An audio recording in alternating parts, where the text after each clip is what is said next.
education. So in our previous video we have discussed all types of tense. So now in this video I have taken another topic which is direct and indirect speech, and this topic is very important in English. And in this topic we have to clear that what is tense, so which I have already cleared in my previous video. So let's start. So usually we convert direct speech into indirect speech. Then what is the direct speech? When the exact word used by a speaker are reproduced. In this speech the use of inverted comma is very important. So जब कोई भी sentence एक speaker use करता हो, उसे reproduce करता हो, for example I am eating an apple, तो वो हमारा डायरेक्ट स्पीच में आएगा. लाइक हम ले सकते हैं नॉर्मल सेंटेंस जो भी हो हमारा, वो हमारा डायरेक्ट स्पीच में आएगा. इस स्पीच में हमारा इन्वर्टेड कॉमास होना बहुत जरूरी है, तो वो हमारा डायरेक्ट स्पीच होगा. Without inverted commas it can't be called direct speech. Whereas indirect speech, when the meaning of the speech is conveyed in the reporter's verb, is called indirect speech, and the another name of indirect speech is reported verb speech.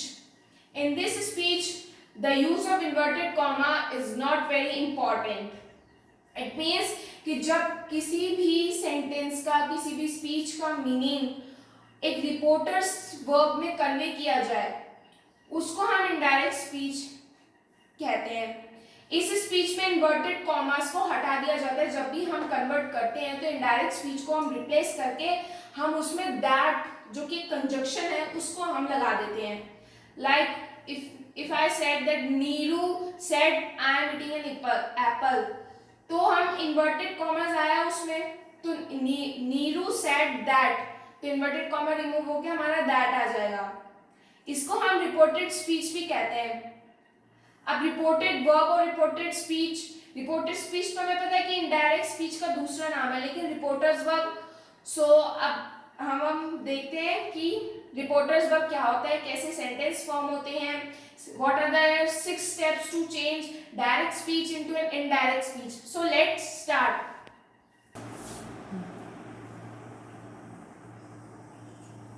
So now we will see that how direct speech convert into indirect speech.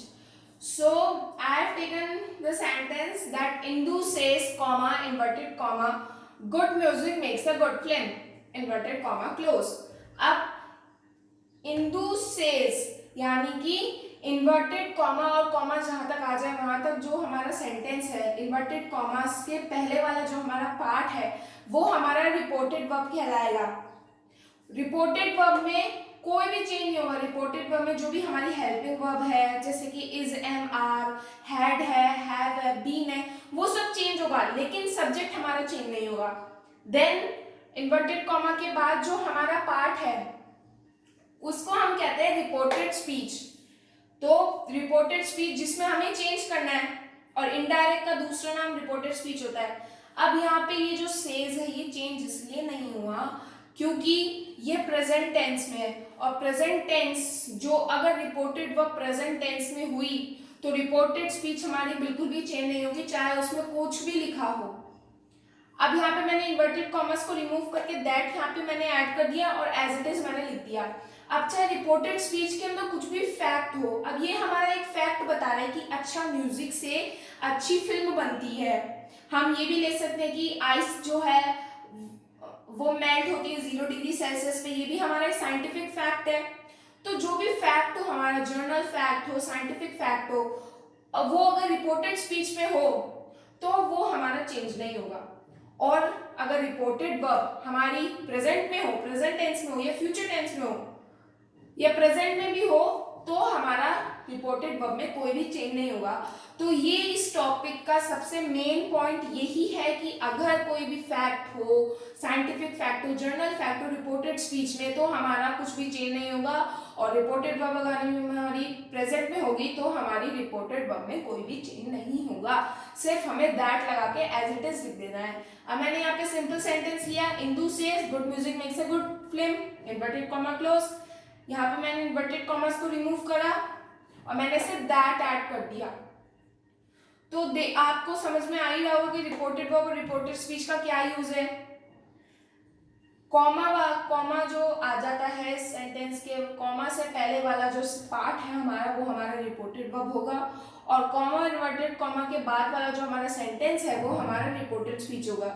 Reported speech में journal fact, scientific fact हो तो कोई change नहीं होगा, और अगर reported verb में present tense हो तो कोई चेंज नहीं होगा। अब हम देखते हैं कि इसके 6 स्टेप्स क्या होते हैं। ये जो भी हेल्पिंग वर्ब है वो किस में चेंज हो जाती है डायरेक्ट स्पीच में, फर्स्ट सेकंड थर्ड पर्सन में क्या क्या चीजें आती हैं, और सेंटेंस को ट्रांसफॉर्म कैसे करें, चाहे वो फ्यूचर में हो, प्रेजेंट में हो, पास्ट में हो, फैक्ट हो, जर्नल फैक्ट हो, ये सब हम देखेंगे। So let's start. So now we will see कि things we should know in this topic, कि इस टॉपिक पे हमें मेन फोकस किस पे करना है। सो कॉन्सेप्ट्स हमारे, एक तो हमारा tense which I have cleared in my all previous video, then second person, first person and third person, then subject and object. So ये जो 3 थिंग्स है ये हमें पता होनी चाहिए कि डायरेक्ट स्पीच और इनडायरेक्ट स्पीच को कन्वर्जन करने के लिए। अब what will came in the first person, second person and third person. So let's see, first person में हमारा I, we, me, us, mine, ours आता है।